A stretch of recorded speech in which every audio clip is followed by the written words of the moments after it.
Sublimating bottle openers are really great. They sell really well and they're perfect to give as gifts to people.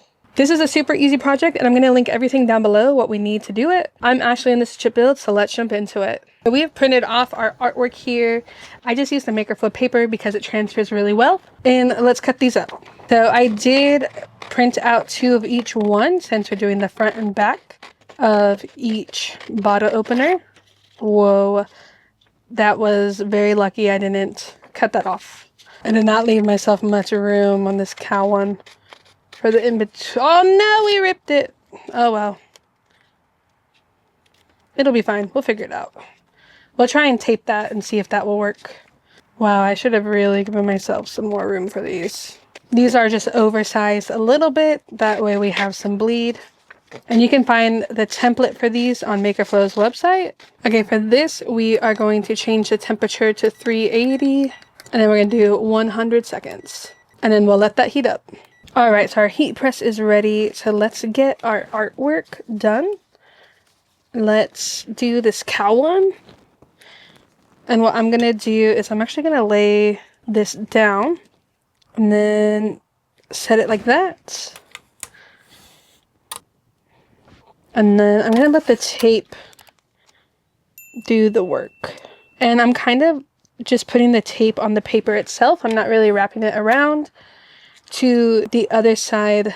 You don't want it to block the actual blank because then it might not sublimate. But so that looks fine. And we'll put our parchment over to protect everything. And then we are going to put some medium to firm pressure. You want to try not to move your heat press around because that could cause ghosting, even though I just accidentally moved it like 5 times. I just kind of like lean into it and put my body weight to good use. And then we're just pressing on this thick silicone mat. I'm only doing this because it's hard, unlike the Cricut Easy Press mat, which is softer. All right, so the heat press beeps when it's done. And based on my paper, I'm thinking that transferred pretty well. Keep in mind, sublimation is super hot, so you want to make sure you're keeping safe and protected at all times. And that looks amazing. So you can see the ink has transferred really nicely. So we can set that to cool. All right, let's set up our next one here. This one, I didn't quite get as good as I wanted. Their faces are in the hole a little bit. This is specific sublimation tape. You cannot just use any tape that you want. It has to specifically be sublimation tape. And I just get all of my sublimation supplies from Makerflow. They are a really great company and I buy from them all the time. And I get to work with them every now and again, which is super awesome. All right, so let's press this one. All right, this one seems like it did good. Oh my gosh, that looks amazing. This is the coolest one so far. That looks awesome. That is like the perfect amount of pressure. All right, let's do the rest of these. So let's tape up this next one. I think the key with these bottle openers is to not put too much tape on them. And then I'm just kind of making a little tail. I'm not actually covering the blank. And then now we can do this next one. All right, now that one's done. All right, let's check this one out. This is very hard to pick up in this glove, but this ACOTAR one looks so good. For this last one, I'm going to do a test. I want to engrave this and then sublimate it and see if that will work.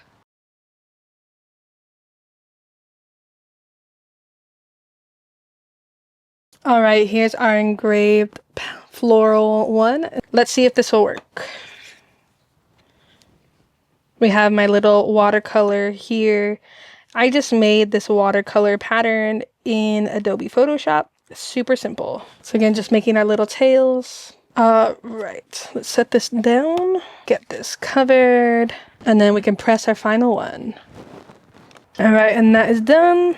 And it's really hard to tell if that went through or not, but I guess we'll find out. All right, moment of truth. Did this experiment work?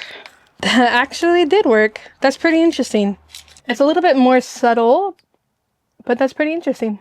All right, let's get some new parchment paper out. let's sublimate the backside and see if we are too late to do this step. All right, what do we think? Did it work? Or is it gonna mess up the side we already did?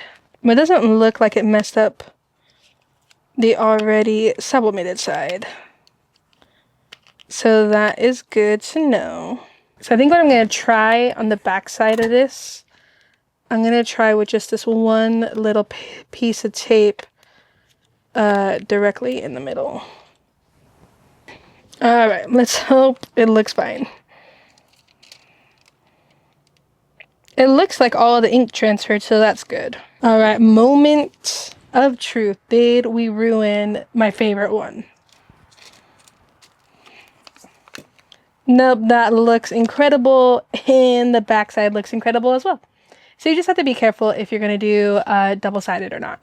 And you can't even tell where the tape was. How cool do these look? Overall, these turned out really great, and they make for the perfect things to sell or give as a gift. But how awesome do these look? I highly recommend you give it a try. Let me know if you're going to down below. Well, guys, thank you so much for watching this video. Let me know down below if you have any questions at all. I'll be more than happy to get back to you. Click on the little dot up here if you want to see other sublimation projects. And thank you for watching, guys, and I'll see you on the next one. Bye!